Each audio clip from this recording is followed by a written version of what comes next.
Doctor तारिका, doctor तारिका, doctor तारिका, सुन रही हैं आप मुझे? डॉक्टर।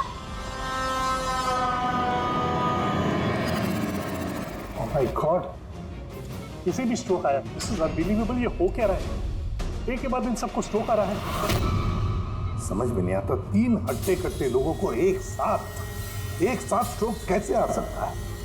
नहीं, कुछ ना कुछ तो गड़बड़ जरूर है, कुछ ना कुछ तो गड़बड़ है। सर, कोई आर्टिफिशियली स्ट्रोक कैसे करा सकता है? डॉक्टर सुमन, कहीं ये रेडिएशन की वजह से तो नहीं? नहीं, रेडिएशन पॉइजनिंग की वजह से स्ट्रोक नहीं हो सकता। और वो जो वार्ड बॉय है वो तो पेशेंट के पास आया भी नहीं था। ये वार्ड बॉय आपको बेहोश मिला था ना? जी। कहाँ? सप्लाई रूम में। सप्लाई रूम, पकड़, रेडी।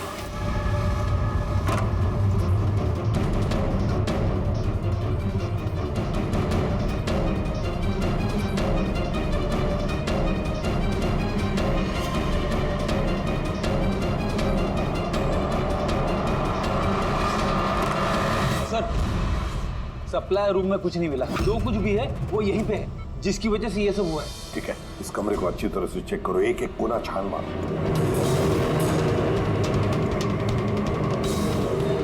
रेडी? मैट्रेस के नीचे हो।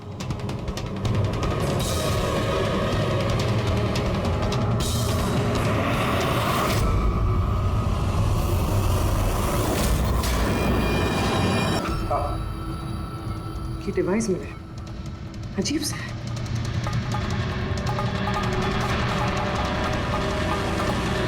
डॉक्टर साहब जी। क्या ये किसी मेडिकल एप्रेटिस का हिस्सा? ये तो मैंने कभी देखा ही नहीं।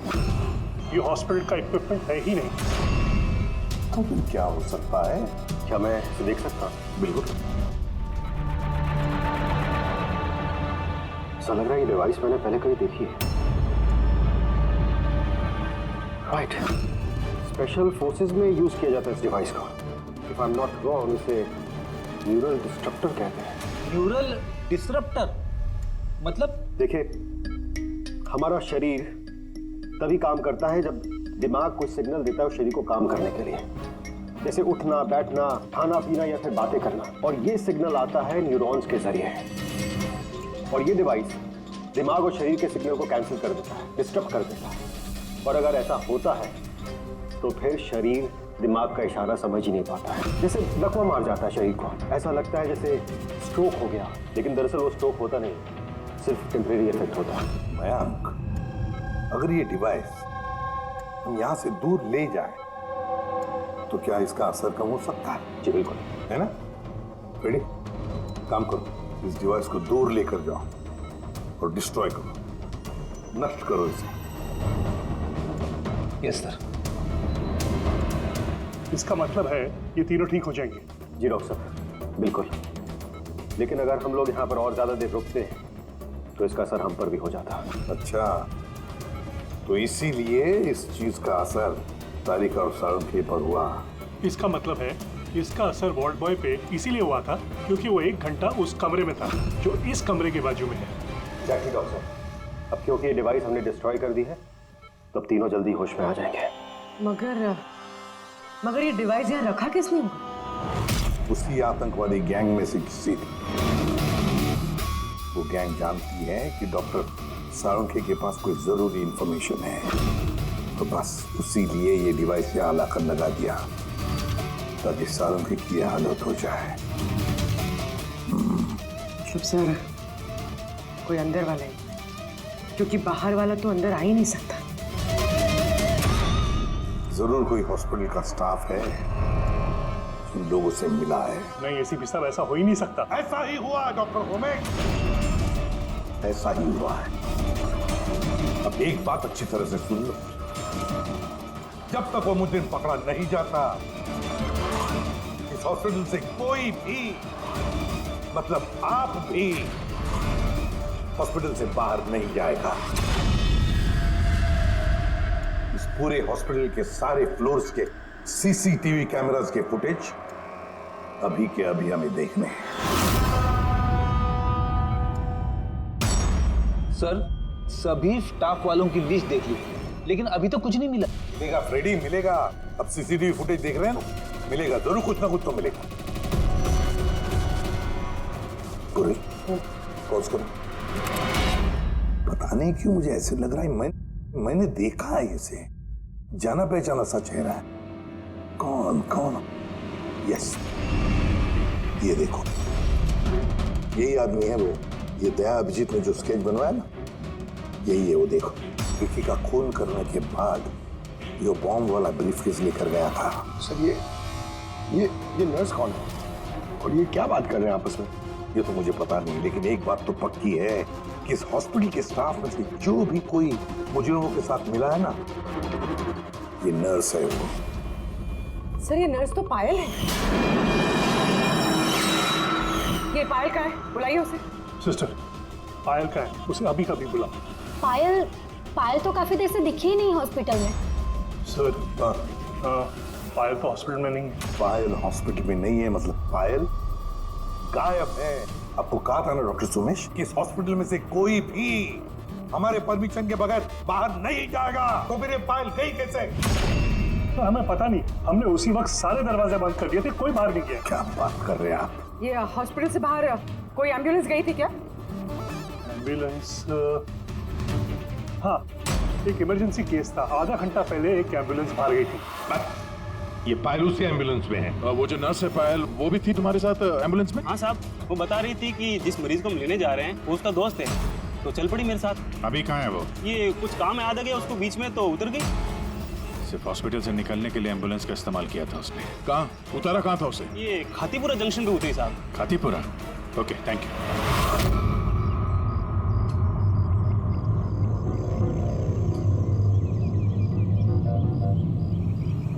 अरे सुनना भाई साहब, इस लड़की को देखा है क्या? 1 घंटे पहले यहाँ पे नर्स का ड्रेस पहना हुआ था इसने। हाँ साहब, मैंने इसको देखा है, मेरे रिक्शे में आई थी। अभी आधे घंटे पहले मैं इसको 5 बत्ती सिग्नल के पास छोड़ा था। Thank you. 5 बत्ती सिग्नल वहाँ कहाँ गई होगी? ये देखो, जरूर आसपास कहीं भीड़ भाड़ वाले इलाके में ही जाएगी। ये बॉम्ब फटने के बाद ज्यादा से ज्यादा लोगों को नुकसान पहुंचना चाहिए। मॉल, ये मॉल में ही गई होगी। 5 बत्ती के सिग्नल पे ही तो है, और आज संडे, बहुत ज्यादा भीड़ होगी वहां।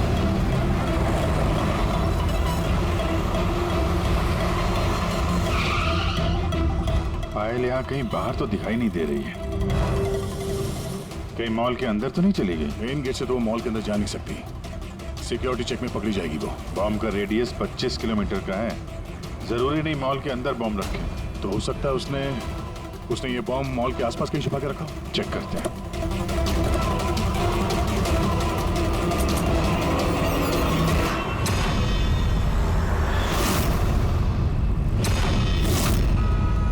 इसके साथ तो वही आदमी है, स्केच वाला।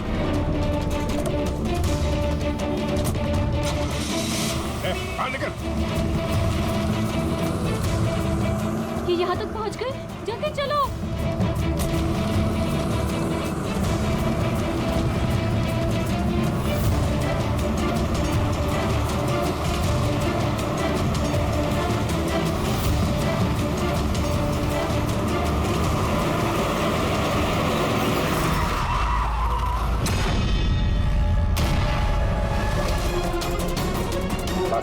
खेल खत्म तुम लोगों का।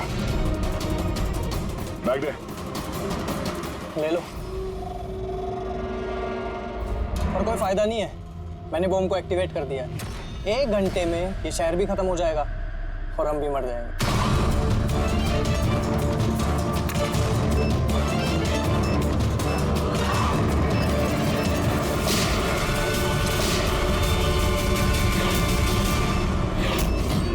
अभिजीत, बॉम्ब तो एक्टिवेट कर दिया हम लोगों ने, तो 1 घंटा बचा हमारे पास। शहर से बाहर चलते हैं, पकड़ो से।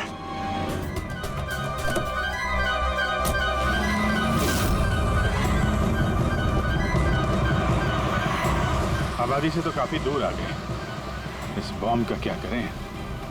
किसी तरह डिफ्यूज हो जाए तो इम्पॉसिबल है अभिजीत। मतलब हो सकता है, मगर वक्त लगेगा और हमारे पास वक्त नहीं है। मगर अभिजीत, मैं सोच रहा था कि इस काम के लिए हमारे दोनों का जाना जरूरी थोड़ी है। कोई एक आदमी जाएगा तो बहुत है। हाँ, बात तो तुम यार सही कह रहे हो। बम ज्यादा भारी नहीं है, हल्का मैं लेके जाता हूँ, रोक दो गाड़ी। अरे अभिजीत, मैं ये कह रहा था कि तुम चले जाओ, मैं ले जाता हूँ इसे। अच्छा, मैं तुम्हें अकेला छोड़ दूँ? ये नहीं होने वाला था। देखो, मेरे आगे पीछे कोई नहीं है, मेरे पीछे कोई रोने वाला है नहीं, किसी को कुछ फर्क नहीं पड़ता। हाँ, मेरे पीछे तो पूरी फौज खड़ी हुई है। अरे मेरे आगे पीछे कौन है? आगे किसने देखा और पीछे का मुझे याद नहीं। क्या बात कर रहे हैं यार? अगर तुम्हें कुछ हो गया ना तो तारिका को क्या जवाब दूंगा मैं? ये दया, ये गलत बात है यार। काम के समय मजाक अच्छा नहीं है। मैं मजाक नहीं कर रहा हूँ, फोन कर। नहीं, अच्छा ठीक है, चलो मैं मानता हूँ यार, सॉरी है तो नहीं, लेकिन मैं बम छोड़ूंगा नहीं, पकड़ के ही चलूंगा इसे। हम दोनों चलेंगे साथ में, बस। तुम कभी मेरी बात नहीं मानो।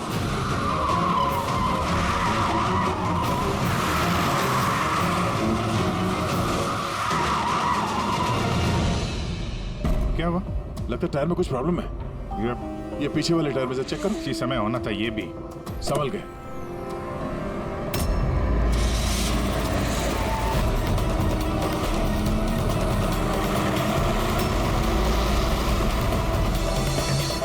ये चीटिंग है, ये चीटिंग है जरा।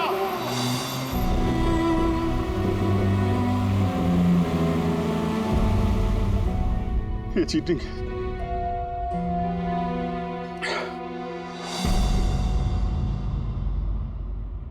सर, डॉक्टर तारिका और ये वार्ड बॉय ये तो होश में आ गए, मगर सालुके सर होश में क्यों नहीं आ रहे सर? क्योंकि डॉक्टर सोलंकी उस डिवाइस के संपर्क में कुछ ज्यादा देर थे, इसलिए उन्हें होश में आने में भी कुछ ज्यादा समय लगेगा।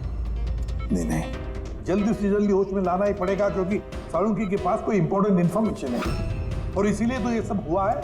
आतंकवादियों ने ये किया है। बस सर, किसी भी तरह अभिजीत सर और दया सर उस बॉम्ब को डिफ्यूज कर दें, नहीं तो। अभिजीत, दया का सर, मैं और दया वो बॉम्ब लेके शहर से बाहर जा रहे थे। लगता है टायर में कुछ प्रॉब्लम है। ये पीछे वाले टायर में से चेक कर। दया ने मुझे संभल के गाड़ी से बाहर निकाल दिया और खुद निकल पड़ा है सुसाइड मिशन पे। और तुमने उसे जाने दिया? उसने धोखे से उतार दिया मुझे। अभिजीत सर, ऐसा मत कहिए। इसका मतलब दया सर वापस नहीं आएंगे। फ्रेडी, कुछ नहीं होगा दया को, कुछ नहीं होगा उसे। वो एक सीआईडी ऑफिसर है, समझे? उसे बचाने के लिए हम रास्ता ढूंढ निकालेंगे, हम ढूंढेंगे रास्ता। रास्ता तो एक ही है सर, वक्त रहते किसी तरीके से उस बॉम्ब को डिफ्यूज कर दिया जाए तो। लेकिन बॉम्ब को डिफ्यूज वही आतंकवादी करेंगे जिन्होंने उस पर पासवर्ड डाला है, और सारे के सारे मारे जा चुके हैं।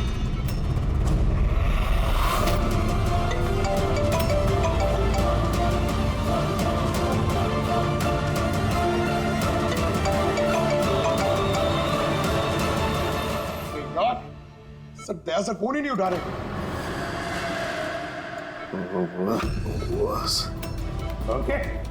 ओके, तू ठीक तो है?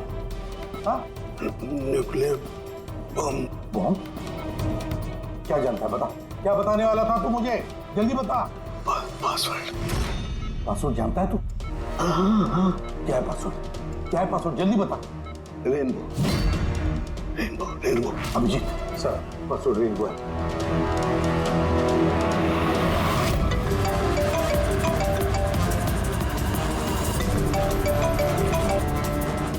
बेल बज रही है लेकिन फोन नहीं उठा रहा। यहाँ पे दया मैसेज भेज के देखो।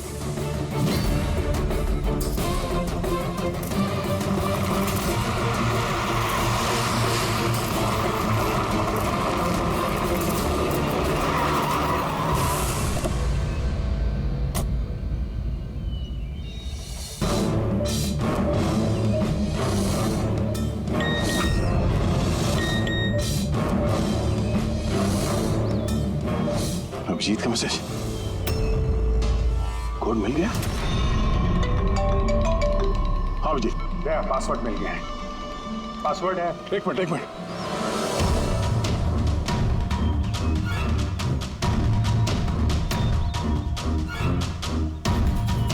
अभिजीत बोलो, क्या कोड है? रेनबो। कीपैड में अल्फाबेट्स नहीं है, सिर्फ नंबर्स है। अल्फाबेट नहीं है यार, ऐसा कैसे हो सकता है? उसमें देखो ना, कहीं होगा अल्फाबेट के लिए जगह। देखो, ABCD 26 अल्फाबेट्स है, तो जैसे एक A1 होगा। रेनबो का आर का देखो। प्रकाश, जल्दी बता, वैल्यू क्या निकलती है? देखो रेनबो। मैं एक नंबर बोलने वाला हूँ, वो नंबर टाइप करना, ओके? अरे टाइम नहीं है। सर, ये बनता है सर। दया, ये न्यूमेरिकल नंबर दे रहा हूं, उसको टाइप करना। कौन सा नंबर? 18। एक मिनट। हाँ बोलो। 18 19 14 15 23। नहीं अभिजीत, बॉम्ब डीएक्टिवेट नहीं हुआ। क्या हो सकता है ठीक से टाइप ना हुआ? फिर से टाइप करो। हाँ अभिजीत, ठीक से डाला, जल्दी बताओ यार। 6 मिनट 23 सेकंड बचे हैं बस। 18 19 14 29। अरे अभिजीत कुछ नहीं हो रहा है यार, वो कीपैड का बटन दबाता हूँ तो म्यूजिकल ट्यून बज रहा है बस, और कुछ नहीं। ये म्यूजिकल आवाज कैसी? कहीं पासवर्ड म्यूजिकल तो नहीं? रेनबो एक मोबाइल ट्यून है ना? जरा देखो।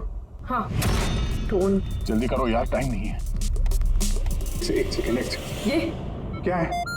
सुनाओ। दया ये ट्यून सुनो और उसमें ये ट्यून को डालने की कोशिश करो।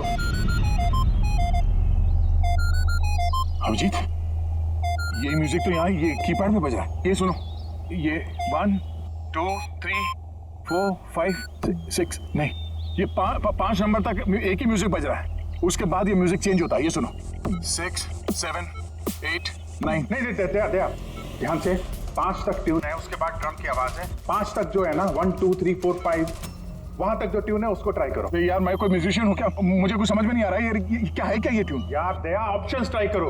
1 2 3 4 5 है, 5 4 3 2 1 करो, 1 3 5 5 4 3 2 1, कुछ भी रैंडम करो, रैंडम। अरे कर तो रहा हूँ यार। दया ट्राई करो, कुछ करो। सर कोशिश कर रहा हूँ सर, ये कुछ जम नहीं रहा है। नहीं हो रहा अभिजीत सर, ये नहीं हो रहा सर। 40 सेकंड बचे हैं सर। कोशिश करो यार, हम लोग हैं साथ में तुम्हारे।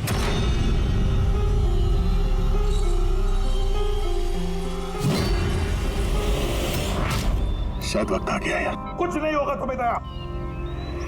ऐसा मत बोलो प्लीज, तुम्हें करना ही पड़ेगा। ट्राई करो दया, ट्राई करो। अरे कर तो रहा हूं यार मैं, और क्या करूं?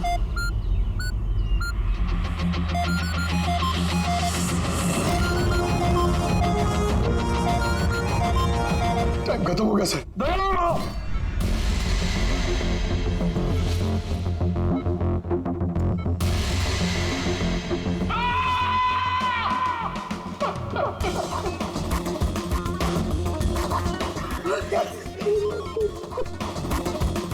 कर लिया ना दोस्तों ने।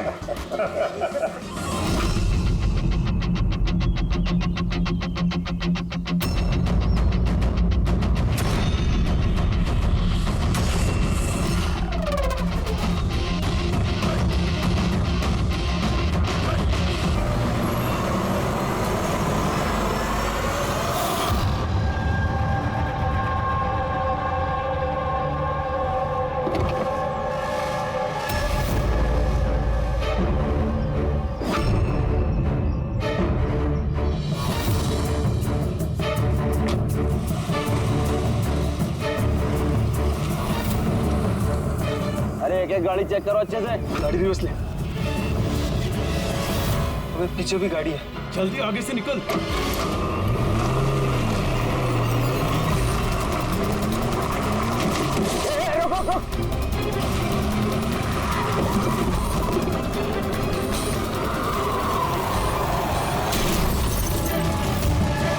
गाड़ी रिवर्स ले। रोक गाड़ी, रोक गाड़ी, रोक। जल्दी से गाड़ी निकालो, पीछे करो इसका। ये लोग नाकाबंदी तोड़कर भागे, जरूर इन्होंने कोई जुर्म किया होगा। हाँ। अगले 5 किलोमीटर तक नाकाबंदी करवाओ।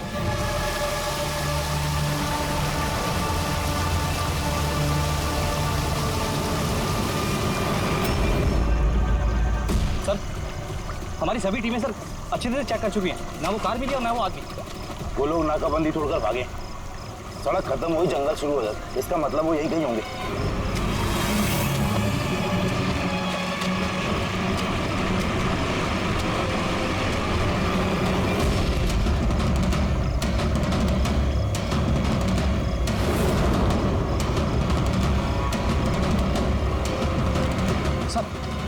वो देखिए, लगता है उन्हीं मुजरिमों का अड्डा है वो।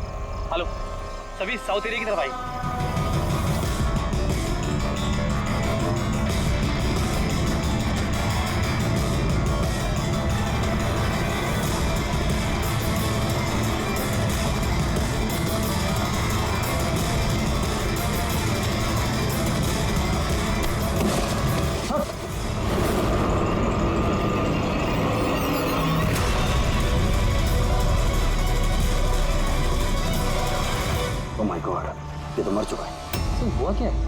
उसके चेहरे पर ये लाल धब्बे कैसे? जो दो लोग गाड़ी में बैठे हुए थे ये उन्हीं में से एक है। इसके बाद बहुत बुरी हालत हो चुकी है।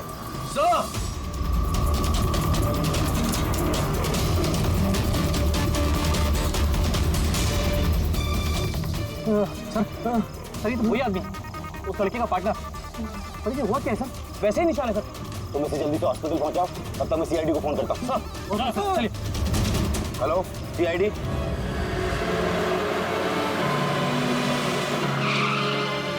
तो एक आदमी मरा हुआ था और दूसरा दर्द में चिल्ला रहा था, बीमार लग रहा था। हाँ सर, और उन दोनों के शरीर पर लाल निशान भी थे। सर ये हॉस्पिटल से भी बात हुई सर वो दूसरे आदमी के बारे में। तो हॉस्पिटल वालों ने क्या बताया? तो उसकी हालत खराब है सर, उन्हें समझ में नहीं आ रहा उसे हुआ क्या। इसका मतलब उन्होंने अभी तक इलाज शुरू नहीं किया? टेस्ट कर रहे हैं सर, लेकिन पता नहीं क्या हुआ उसे, तो अभी देख रहे हैं। कमाल है यार, क्या हुआ क्या होगा उन लोगों को? सर यहाँ इस तरफ।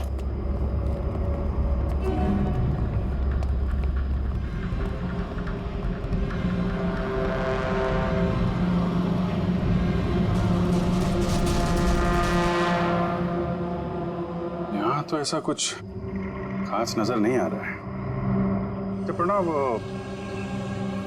ये जो लाल निशान थे बॉडी में, उसके अलावा कोई फेटल इंजरी का निशान था क्या बॉडी में, जैसे चाकू के निशान हो या गोली मारने के? सर मैंने बॉडी को अच्छे से चेक किया था, उस पर कोई घाव का निशान तो नहीं था, लेकिन हाँ सर पर एक चोट जरूर थी, जो कि हो सकता है शायद एक्सीडेंट के दौरान लगी हो।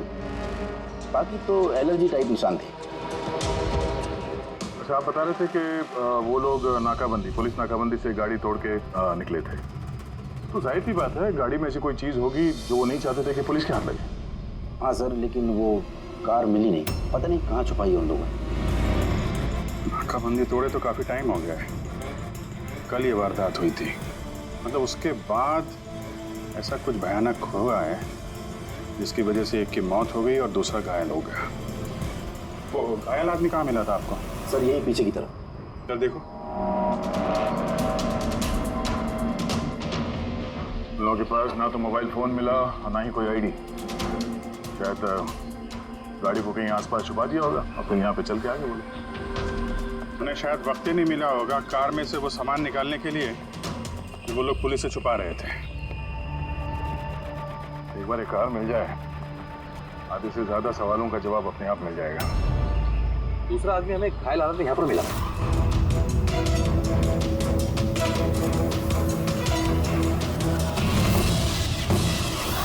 सर,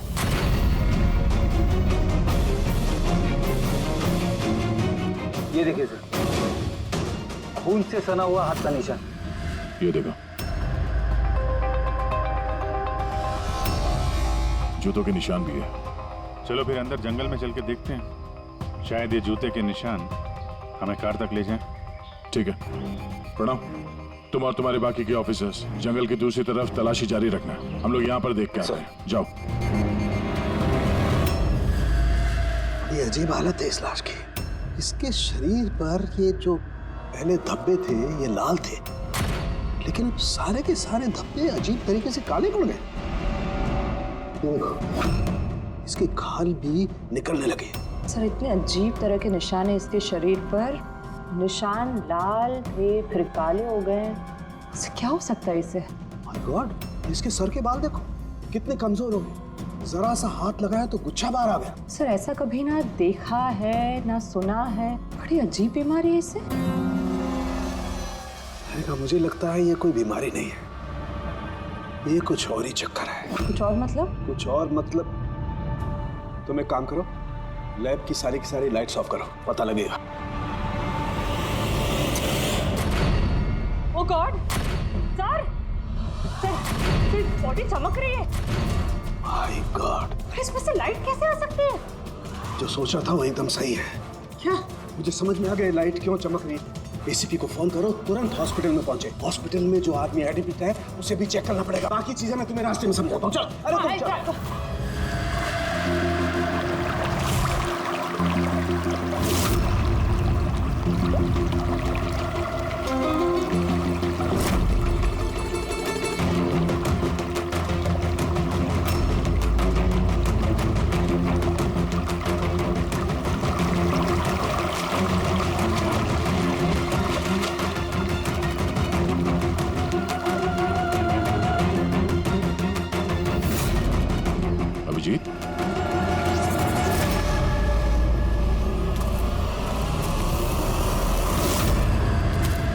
कौन है इधर?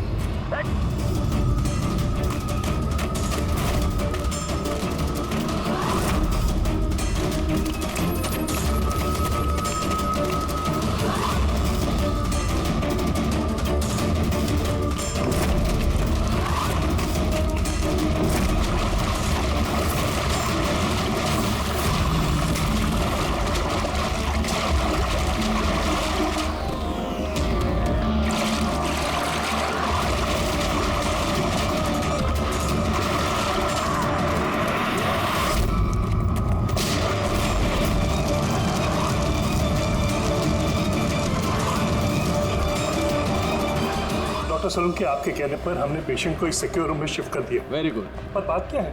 देखिए, बात मैं थोड़ा आपको बाद में बताता हूँ। अरे सोलंकी, हाँ, वही है। बस डाउट तो है। श्योर? एक बार चेक कर। हाँ ठीक है। कहाँ है? आइए प्लीज कम।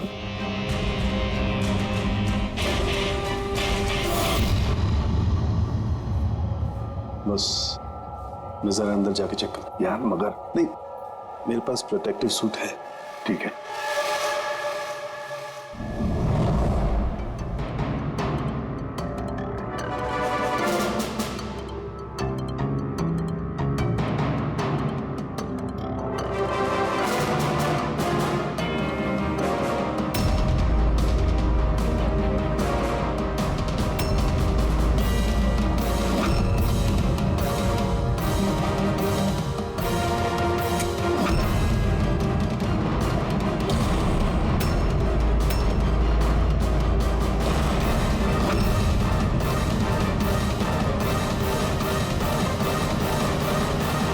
यार सोलंकी, ये तो क्या शक सही निकला है।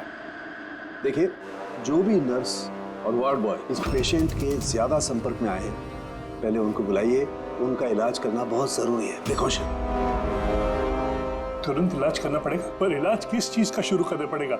आप कुछ बताइए तो सही। डॉक्टर साहब, ये मरीज एक बहुत ही खतरनाक रेडियो एक्टिव मटेरियल के संपर्क में आया है, और ये जो सिम्टम्स आप देख रहे हैं ना, ये सारे के सारे सिम्टम्स रेडिएशन पॉइजनिंग के सिम्टम्स हैं। Radiation poisoning? हाँ, और इसका जो पार्टनर था वो ऑलरेडी मर चुका है। अगर इसका इलाज जल्दी नहीं किया गया तो इसका बचना भी नामुमकिन है। हे भगवान, मैं तो इस पेशेंट की कब से देखभाल कर रही थी। क्या मुझे भी वो रेडिएशन पॉइजनिंग हो गई होगी? पायल कंट्रोल योरसेल्फ। डॉक्टर, नहीं, देखिए, घबराइए मत। देखो पायल, तुम डायरेक्ट इस रेडियो एक्टिव मटेरियल के संपर्क में नहीं आई हो, इसलिए तुम्हें इन्फेक्शन होना बहुत ही कम संभावना है इसकी। फिर भी सेफ्टी के लिए आप लोग रेडिएशन एक्सपोजर की दवाई ले लीजिए, ताकि इससे होने वाले साइड इफेक्ट्स का असर आप पे ना हो। और हाँ, एक बात का ख्याल, आपसे जो कोई भी इस मरीज के पास है, जो कोई भी, उसे इस तरीके के प्रोटेक्टिव सूट्स का इस्तेमाल करना पड़ेगा। ध्यान रखना। सोलंकी, तेरे फोन कॉल के बाद में मैंने एटॉमिक रिसर्च इंस्टीट्यूट में फोन किया, उनसे पूछताछ की। उन्होंने बताया कि उनके पास जितना भी रेडियो एक्टिव मटेरियल था वो बिल्कुल ठीक ठाक है, स्टोरेज से कुछ भी गायब नहीं है। सर, ये रेडियो एक्टिव मटेरियल इस तरह खुले में तो नहीं मिलता, स्पेशल एजेंसीज के पास ही अवेलेबल होता है। बॉस, ये रेडियो एक्टिव मटेरियल इन्हें कहाँ से मिला, कैसे मिला, ये तो बाद में पता लगाएंगे। फिलहाल मैं आपको इतना बता सकता हूँ कि ये बहुत ही ज्यादा मात्रा वाले रेडियो एक्टिव मटेरियल से इन्फेक्टेड है, जिसमें न्यूक्लियर एलिमेंट भी शामिल हो सकते हैं। सोलंकी, जो कुछ भी हो, इस आदमी को हमें बचाना ही होगा, क्योंकि यही हमें बता सकता है कि वो जो न्यूक्लियर रेडियो एक्टिव मटेरियल है उसे कहाँ से मिला है। और तो और पता नहीं कितने सारे लोग इसके संपर्क में आए होंगे। उन सब की जान भी तो खतरे में है, उनको भी तो बचाना होगा हमें। सर, कहीं ये रेडियो एक्टिव मटेरियल उस कार में तो नहीं जिसमें ये लोग थे? कहीं पर भी हो सकता है। सर, एक काम कर, तो इस पेशेंट के साथ रहे। हाँ ठीक है बॉस, मैं इंतजार करता हूँ। जब भी उसे होश आएगा मैं उसे पूछने की कोशिश करूंगा कि उसे मटेरियल कहाँ से मिला, कैसे मिला। हाँ, और तारिका, तुम एक काम करो, तुम वापस से उस लाश को अच्छी तरह से चेक करो, पता लगाने की कोशिश करो आखिर ये कौन से एलिमेंट हैं, अच्छी तरह से डिटेक्ट करो। सब हेलो एसीपी प्रद्युमन। एसीपी साहब, जिन सवालों के रेगिस्तान में आप लापता हैं, उसका जवाब है मेरे पास। मिलना चाहेंगे? कौन हो तुम और कहाँ पर मिलोगी?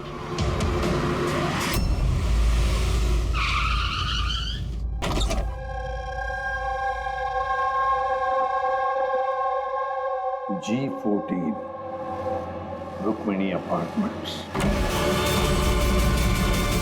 इसकी कोई जरूरत नहीं है एसीपी प्रद्युमन। आपको मुझसे कोई खतरा नहीं है। आप चाहें तो ये गन नीचे रख सकते हैं। कौन हो तुम? Mayank, intelligence bureau officer. Intelligence bureau, और इस तरह से मिलने बुलाते हो? मजबूरी थी, कई मासूमों की जान खतरे में, और उन्हें बचाने के लिए जरूरी था कि हम यहाँ इस तरह खुफिया तरीके से मिले। मासूमों की जान की बात करते हो? कहीं ये उस रेडियो एक्टिव? जी हाँ, जब आपने एटॉमिक रिसर्च इंस्टीट्यूशन में कॉल करके इंक्वायरी करनी चाहिए तो हमें वहां से अलर्ट आ चुका था। तुम्हारे पास हमारे सारे सवालों के जवाब? जी हाँ, है तो सही, लेकिन वो टॉप सीक्रेट है। उम्मीद करता हूं कि सीआईडी द्वारा ये सीक्रेट लीक नहीं होगी। बताओ तो सही। कुछ दिन पहले हमें एक टिप मिली थी, देश में न्यूक्लियर डिवाइस आया है। हमने बॉम्ब ढूंढने की कोशिश की, लेकिन हमें कुछ पता नहीं चला। हमने ये बात ना ही पब्लिक में बताई, ना ही मीडिया में, क्योंकि हमारे बताने से खौफ का माहौल पैदा हो सकता था। लेकिन हमें जैसे ही पता चला कि इस तरह का केस आपके पास आया तो फौरन चले आए। लेकिन मयंक, ऐसा कोई न्यूक्लियर एटम बॉम्ब, ऐसा कोई डिवाइस कोई गाड़ी में कैसे ले आ सकता है? दरअसल ये न्यूक्लियर डिवाइस मॉडिफाई की गई है। इस तरह से मॉडिफाई की गई है कि ये एक सूटकेस में भी फिट हो जाए। उसका वेट तकरीबन 5 किलो है, या हो सकता है उससे भी कम। इतना छोटा बॉम्ब? छोटा है मैम, लेकिन बहुत भयानक है। आप खुद ही देख लीजिए।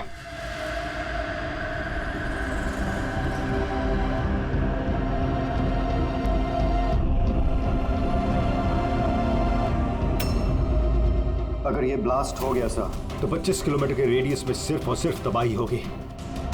5 किलोमीटर के रेडियस में जो भी इंसान रहते हैं वो तुरंत मर जाएंगे, और 20 किलोमीटर के रेडियस में अगर कोई इंसान बच भी गया तो ये तो अपाहिज हो जाएगा या मेंटली रिटार्डेड हो जाएगा। भगवान ना करे ये बॉम्ब ब्लास्ट मुंबई में हो जाए तो मुंबई की क्या हालत होगी आप सोच भी नहीं सकते।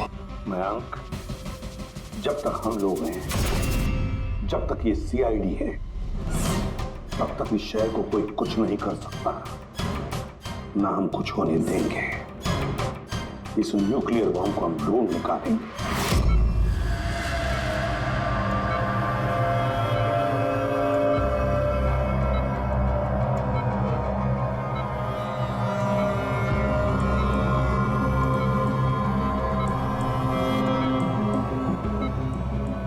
कैसे हो तुम? मेरी आवाज सुन सकते हो? बोलो बोलो। कहाँ हो? तुम हॉस्पिटल में हो? क्या हो रहा है मुझे? कुछ नहीं हुआ, तुम्हें कुछ नहीं हुआ। देखो, तुम बहुत खतरनाक रेडिएशन के शिकार हो गए थे, लेकिन अभी तुम्हारा इलाज हो रहा है। आनंद? आनंद का? आनंद है तुम्हारा दोस्त। माफ करना भाई, आनंद तो इस दुनिया में नहीं। लेकिन तुम घबराओ मत। देखो, तुम मेरी बात ध्यान से सुनो। तुम बताओ मुझे कि तुम इस रेडिएशन के शिकार कैसे हो, कहाँ हो, कब हो? याद है? डिलीवरी करने को कहा था। डिलीवरी करने को कहा? किस चीज की delivery? Nuclear bomb.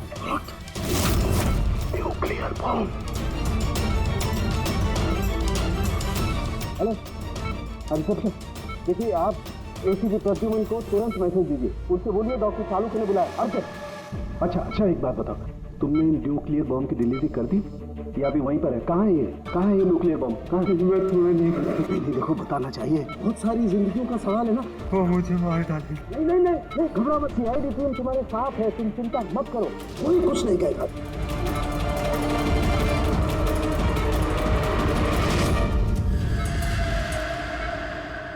Oh God.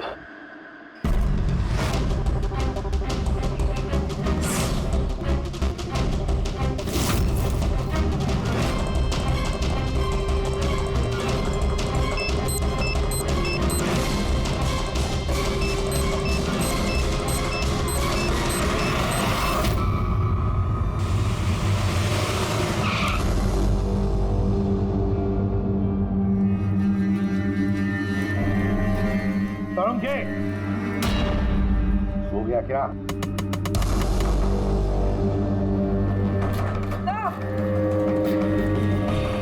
मुझे कुछ गड़बड़ लगती है, मैं अंदर जाके देखता हूँ।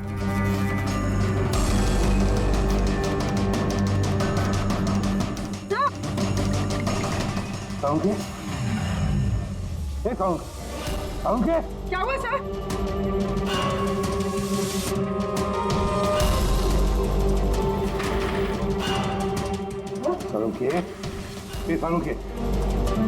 कुछ बोल तो सही। हाँ हाँ बोल। सर ये होश में लेकिन कुछ बोल नहीं पा रहे हैं। जल्दी से डॉक्टर को बुला। तारिका कहाँ गई? हाँ। एक सारुण के बताना यार, सारुण के। सर सर आपको मेरी आवाज आ रही है? सर ये तो स्ट्रोक के सिम्टम्स है।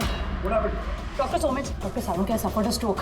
सिस्टर, इमरजेंसी रूम का बंदोबस्त करो राइट नाउ। चलो चलो देखिए, चलो जल्दी। अभिजीत, गाड़ी में रेडिएशन तो है मगर काफी कम है, मगर बॉम्ब का नामो निशान नहीं। मतलब बॉम्ब निकाल लिया गया गाड़ी से। सर, वो आदमी जो गाड़ी के पास खड़ा था, उसे तो उसके गैंग के लोगों ने मार दिया, फिर ये बॉम्ब कहाँ गया? गैंग के किसी दूसरे अपराधी ने निकाला होगा। इस गाड़ी का फ्यूल टैंक भी खुला हुआ था। लगता है जब हम लोग यहाँ पर पहुंचे तब वो डायनामिट स्टिक को जलाकर ये गाड़ी को उड़ाने वाला था ताकि कोई सुरागी न बचे। और बड़ी प्लानिंग की है उन लोगों ने, एक एक सबूत मिटाते जा रहे हैं। एक बात समझ में नहीं आ रही है सर, वो रेडियो एक्टिव चीज कार में लीक कैसे होगी? शायद उस एक्सीडेंट की वजह से। नाकाबंदी से भागने के बाद इस कार का एक्सीडेंट हुआ था ना, और उसी के बाद वो रेडियो एक्टिव रेडिएशन के सिम्टम्स उन पे होने लगे। पता नहीं वो बॉम्ब इस वक्त होगा कहाँ पे, और न जाने कितने लोग इस रेडिएशन की चपेट में आएंगे। तो जहाँ पर उन्हें वो बॉम्ब पहुँचाना था वहाँ पे बॉम्ब पहुँच गया है, तो हजारों लाखों लोगों की जान खतरे में है। डॉक्टर सारंगे की तबीयत कैसी है? सर, इन्वेस्टिगेशन तो चालू है इस वक्त। कब तक चलेगी इन्वेस्टिगेशन? सर हमने कुछ टेस्ट किए, सर को एग्जामिन किया, लेकिन अचानक ऐसा स्ट्रोक आएगा कुछ समझ में नहीं आ रहा है। सर सिक्योर रूम में जो मरीज था उसकी मौत हो गई। सर मरीज मर चुका है, डॉक्टर साहब की हालत नाजुक है। वो न्यूक्लियर बॉम्ब का उसका हमें पता नहीं। अब क्या करें? इस शहर में हजारों लाखों सूटकेसेस होंगे। अगर जल्दी उस बॉम्ब वाले सूटकेस को नहीं ढूंढा तो इतनी तबाही होगी कि इतिहास में वो दिन काले अक्षरों में लिखा जाएगा।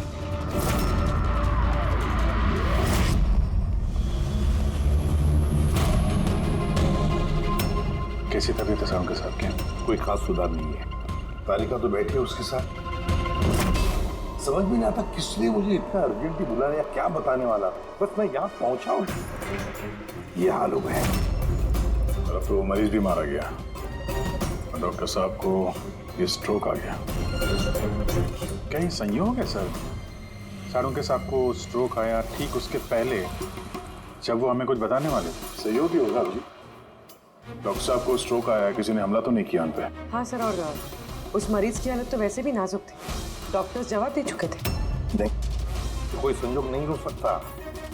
गड़बड़ है, कुछ ना कुछ तो गड़बड़ जरूर है। किसी भी साहब, मैं समझता हूँ कि इस वक्त आप डॉक्टर सलूंके की हालत को लेकर बहुत परेशान हैं, लेकिन हमें जल्द से जल्द कुछ करना होगा।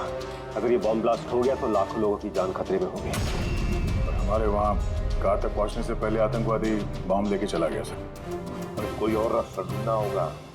उस बॉम्ब को जिस चीज में भी रखा होगा ना, वहां तक पहुंचने के लिए एक रास्ता है सर। क्या? सर वो बॉम्ब जिसमें रखा है, वो बॉक्स कंटेनर, वो डैमेज है सर, तभी तो वो रेडिएशन लीक हुई है। तो सबसे पहले वो आतंकवादी उस बॉक्स को रिपेयर करवाएंगे ताकि रेडिएशन की वजह से उनके दूसरे साथी उससे प्रभावित ना हो। और हाँ, उन्हें जरूरत पड़ेगी लेड की। लेड से ही वो कवर करेंगे उस चीज को, रेडिएशन की लीकेज रोकने के लिए। लेकिन ये काम किसी अहरे गहरे का नहीं, किसी एक्सपर्ट का काम है। ये किसी जानकार आदमी का जो रेडियो एक्टिव मटेरियल के साथ काम कर सकता है, जो जानता है इसके बारे में ये सब। सर खबरियों को काम पे लगा देते हैं, पता करते हैं कि ऐसा कौन कौन है ब्लैक मार्केट में जो इस तरह का खुफिया काम करता है। साहब मेरे को मालूम पड़ा कि बेकी की लाश मिली इसी गैरेज में। नाम काफी खराब था साहब उसका इस सब मामले में, और इस कंटेनर को इसी ने बनाया होगा शायद। पॉइंट ब्लैंक गोली मारी है, कोल्ड ब्लडेड मर्डर। वो आतंकवादी आए थे यहाँ पे लेड कंटेनर बनवाने, और जैसे उनका काम हो गया मार कर निकल गया।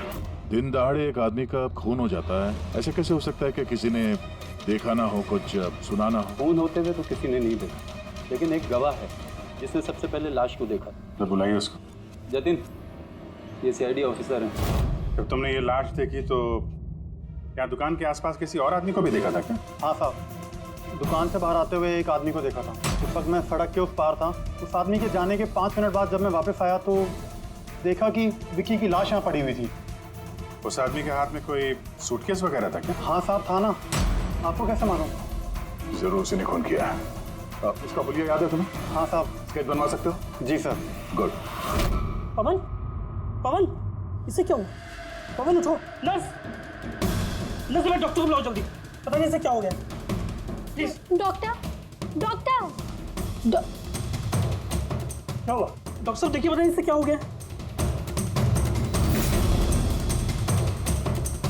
ओह गॉड, इसे भी स्ट्रोक हुआ है। एक काम करो, डॉक्टर तारिका को बुलाओ अभी का भी। एक काम करो, इसको रूम में शिफ्ट करो, चलो।